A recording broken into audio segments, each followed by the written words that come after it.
नमस्कार मित्रों, आशा करते हैं आप सभी लोग स्वस्थ होंगे, व्यस्त होंगे अपने अपने कार्यों में और मस्त भी होंगे अपनी अपनी खुशियों में।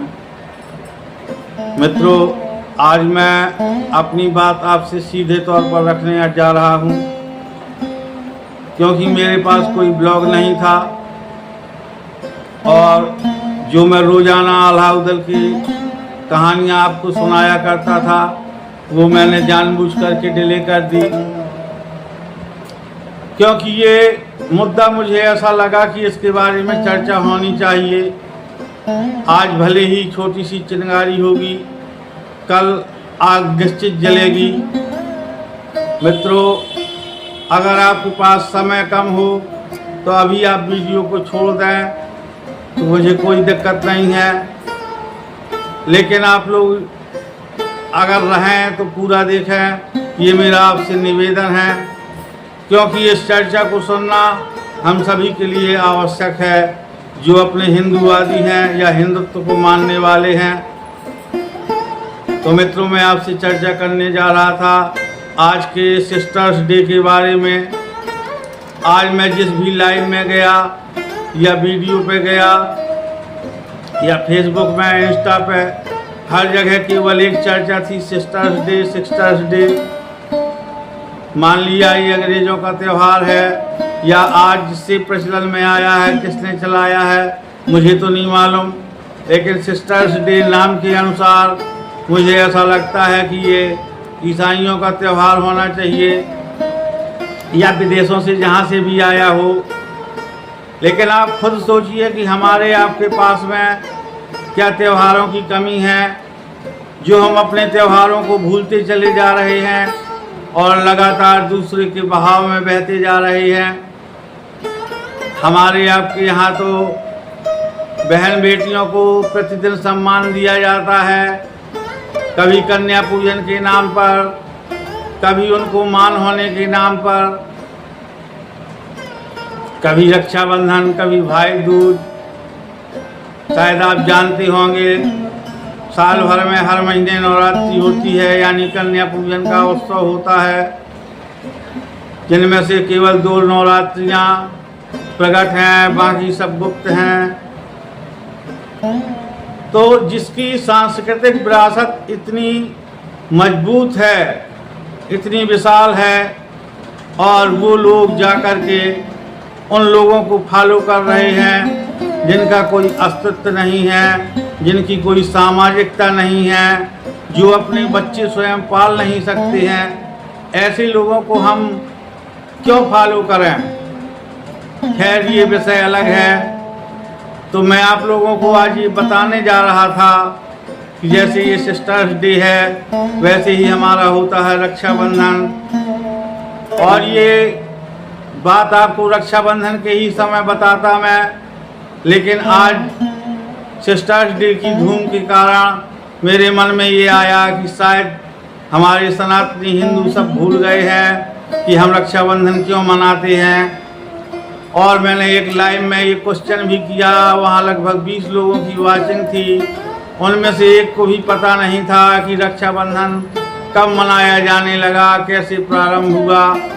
तो मित्रों, मैं अपने आप को ज्ञानी सिद्ध नहीं कर रहा हूँ, लेकिन मैं आप लोगों को कहना चाहता हूँ कि आप अपने अस्तित्व को बचाए रखना चाहते हैं तो आपको अपने धर्म को पहचानना होगा।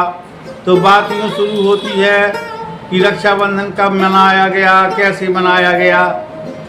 तो जब भगवान बावन ने, विष्णु भगवान ने राजा बलि को छल कर करके उनकी जो है त्रिलोक का राज्य ले लिया और उन्हें सुतल लोक में रहने के लिए स्थान दिया, तब उन्होंने बलि से कहा कि राजा बलि, आप जो है हमसे वरदान मांग लें।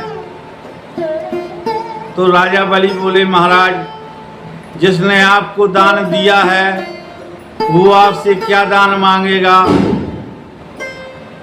और मेरी कोई भी चीज़ मांगने की कामना नहीं है।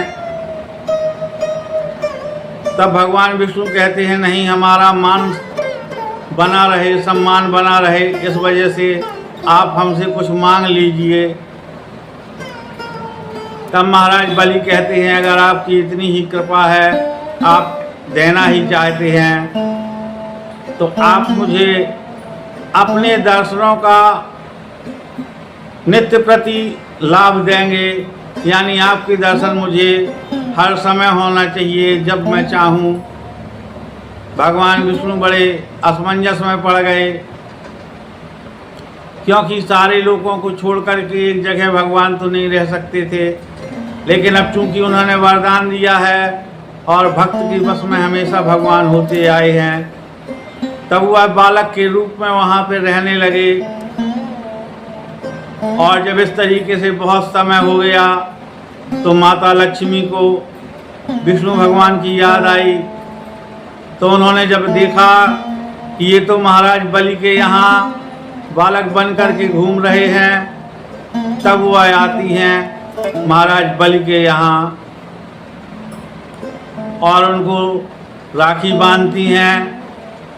कहती हैं, भैया मैं आपसे कुछ मांगना चाहती हूँ, लेकिन आप मुझे देंगे कि नहीं, पहले वचनबद्ध हो जाएं। तब राजा बलि कहते हैं, अवश्य बहन दूंगा मैं, बताओ क्या चाहती हो। जब आप मेरी बहन हो तो आपके लिए तो सर्वस्व है।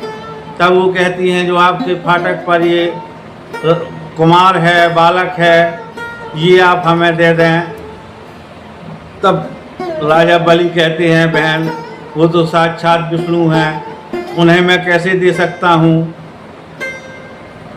तब लक्ष्मी जी कहती हैं, वो बिना आपकी आज्ञा के कैसे जा सकते हैं, जब उन्होंने आपके लिए वचन दे रखा है कि मैं हमेशा ही आपके नगर की रक्षा करूँगा, आपको नित्य प्रति दर्शन दूँगा। तब राजा बलि कहते हैं, बहन अगर ऐसी बात है तो आप अवश्य में वो ले जाएं। और इस प्रकार से उस दिन से राखी बांधने का ये क्रम शुरू हुआ और राजा बलि के ही दान के कारण ये मंत्र प्रारंभ हुआ, जो आप लोगों ने कभी कभी कलावा रक्षा सूत्र बंधवाते समय अपने आचार्यों को पढ़ते हुए सुना होगा। ये नबध्यो बलि राजा दानवेंद्र महाबला।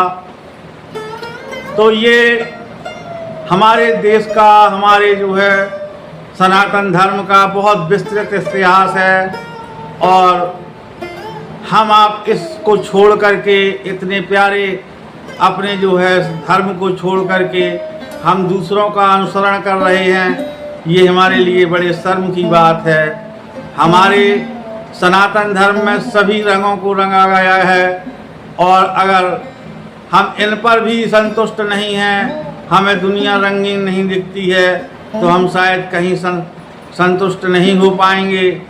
इसलिए मित्रों, मैं ये कहना चाहता हूँ, आप भले ही अंग्रेजी त्यौहार मनाएं, खूब आप जो है वैलेंटाइन डे मनाएं, सिस्टर्स डे मनाएं, मदर्स डे मनाएं, फादर्स डे मनाएं, लेकिन जो अपने हिंदुत्व के डे हैं उनको कभी न भूलें। अपने माता पिता को एक दिन सम्मान न दें, प्रतिदिन दें।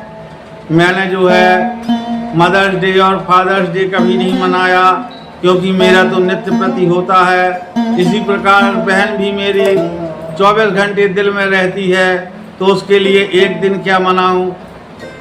तो मित्रों, अगर मेरी बात बुरी लगी हो तो आप लोग क्षमा करना, लेकिन हमें आपको बहुत ज़रूरी है अपने सनातन को जानना, अपने धर्म को जानना। जब तक हमारा धर्म सुरक्षित है तब तक ही हम सुरक्षित हैं। बहुत कुछ कहने के लिए है इस विषय पर, लेकिन यहाँ मौन ही उचित है। लेकिन आप सबसे अनुरोध है मेरा कि आप लोग अपने धर्म को कभी न छोड़ें और अपने धर्म पर ही केंद्रित रहें। आप स्वयं विज्ञ हैं। यहाँ तक मेरे वीडियो में साथ बने रहे तो बहुत बहुत धन्यवाद है। अगर आप मेरे चैनल पर न्यू हैं तो प्लीज़ सब्सक्राइब कर लें। वीडियो अगर आपको ज़रा भी अच्छा लगा हो तो लाइक करें, और अगर आप समझें कि नहीं ये हमारी संस्कृति के लिए आवश्यक है, हमें ऐसा करना चाहिए, अगर आप मेरे विचारों से कुछ प्रतिशत भी सहमत हैं तो इस वीडियो को ज़्यादा से ज़्यादा शेयर करें और हम अपनी संस्कृति का पालन कर सकें, इस मार्ग का अनुसरण करें। आप सभी को जय श्री राम।